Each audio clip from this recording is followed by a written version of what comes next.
एक नगर में एक बहुत बड़ा शातिर चोर रहा करता था और उस चोर के बारे में सब जानते थे, पर आज तक उसे कोई पकड़ नहीं पाया था। उस चोर ने अपना पूरा जीवन चोरी करने में लगा दिया था। उसके पूरे नगर में और उसके आसपास के इलाकों में कोई भी उसकी बराबरी का चोर नहीं था। दोस्तों, उस चोर का एक बेटा भी था जिसे वह अपनी तरह एक शातिर चोर बनाना चाहता था। वह शातिर चोर अपने बेटे को हमेशा एक ही बात सिखाता था कि बेटा, कभी भी किसी साधु सन्यासी का उपदेश मत सुनना। अगर कोई तुमसे कुछ कहने भी लगे तो अपने कान बंद कर लेना और वहाँ से भाग जाना।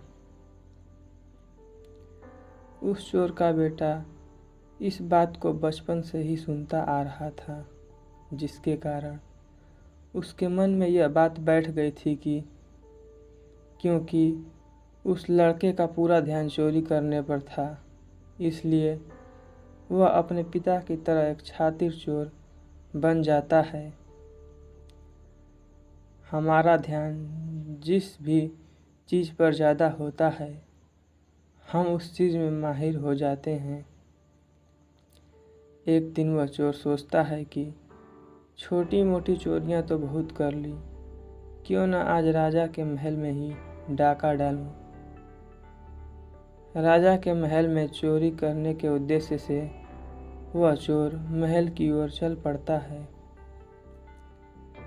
मार्ग में उसे कुछ लोगों की भीड़ नजर आती है।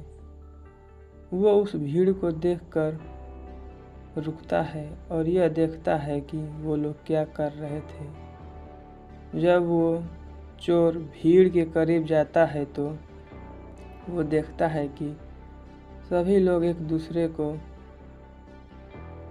लोग एक सन्यासी के चरण में गिरकर आशीर्वाद ले रहे हैं। वो सन्यासी और कोई नहीं बल्कि गौतम बुद्ध थे। वो चोर बुद्ध को देखकर उनकी तरफ आकर्षित हो जाता है, क्योंकि उसने पहली बार इतने तेजस्वी व्यक्ति को देखा था। अचानक उसे अपने पिता की बात याद आ जाती है कि साधु सन्यासियों से दूर रहना चाहिए।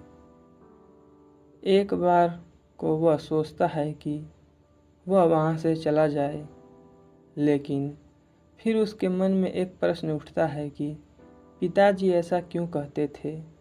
इस प्रश्न का उत्तर जानने के लिए वो चोर सभी लोगों के साथ बैठ जाता है और गौतम बुद्ध का उपदेश सुनने लगता है। फिर अपनाना शुरू बुद्ध उस उपदेश में बोलने की व्यवस्था और विश्वासघात के बारे में बताते हैं। उपदेश समाप्त होने के बाद वहाँ बैठे सभी लोग अपने अपने घर चले जाते हैं और वो चोर भी चोरी करने के लिए महल की ओर चल पड़ता है। रास्ते में चलते हुए चोर अपने मन में सोचता है कि क्यों न आज उपदेश की कही हुई बातों को मानकर देख लिया जाए। उसके बाद वो चोर महल की दीवार से कूदकर जाने की बजाय द्वार से ही अंदर प्रवेश करने लग जाता है। ऐसा करते देख महल का द्वारपाल उसे रोकता है और उससे पूछता है कि कौन हो भाई और कहाँ जा रहे हो। वो चोर द्वारपाल से कहता है कि मैं एक चोर हूँ और अंदर चोरी करने के लिए जा रहा हूँ। उस चोर की बात सुनकर द्वारपाल सोचता है कि महल का कोई एक नौकर होगा और मुझसे मजाक कर रहा है। वैसे भी कोई चोर अपने आप को कभी चोर नहीं बताता। और वो द्वारपाल उस चोर को महल के अंदर जाने के लिए प्रवेश दे देता है। महल में प्रवेश करने के बाद वो चोर उस तिजोरी तक पहुंच जाता है जहां पर खजाना रखा हुआ था। वो चोर उस तिजोरी को तोड़कर बहुत सारा धन अपनी पोटली में भर लेता है और जैसे ही धन लेकर वो चोर वहाँ से जाने लगता है तो उसे रसोई नज़र आती है।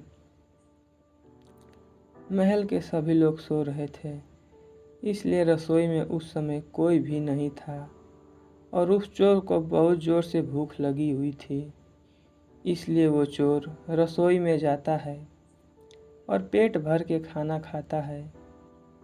भोजन करने के बाद चोर वहाँ से जाने लगता है।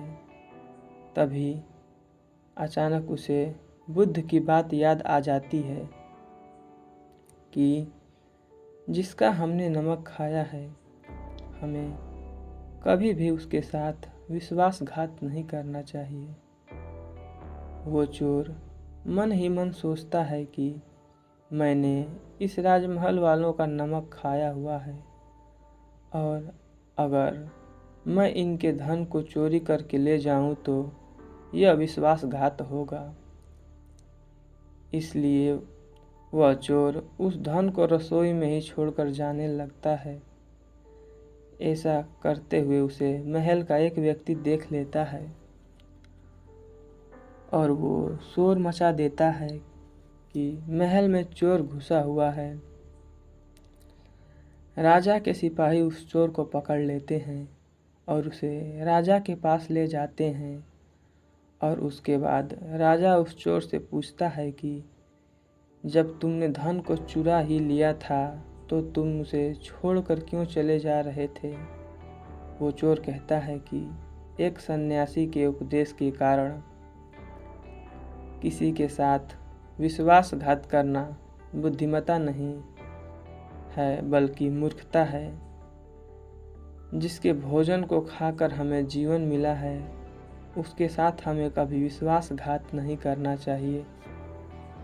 उस व्यक्ति की बात सुनकर राजा प्रभावित हो जाता है और उस चोर से कहता है कि यदि तुम ऐसे उपदेश बचपन से ही सुनते आते तो तुम कभी चोर बनते ही ना। जाओ, मैं तुम्हें छोड़ता हूँ, लेकिन एक बात हमेशा याद रखना कि सही संगत और सही उपदेश ही व्यक्ति का जीवन बदल देते हैं।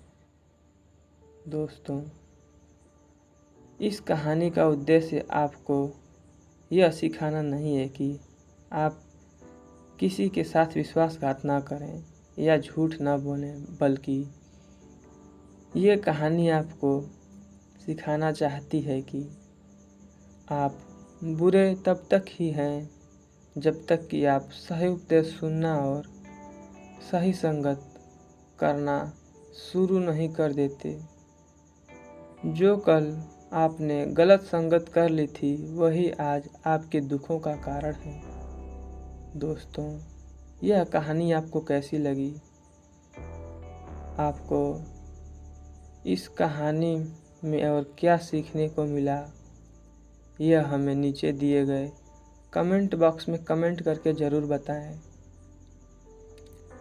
साथ ही अगर आपको यह कहानी पसंद आई है तो अपने दोस्तों के साथ शेयर ज़रूर कीजिएगा।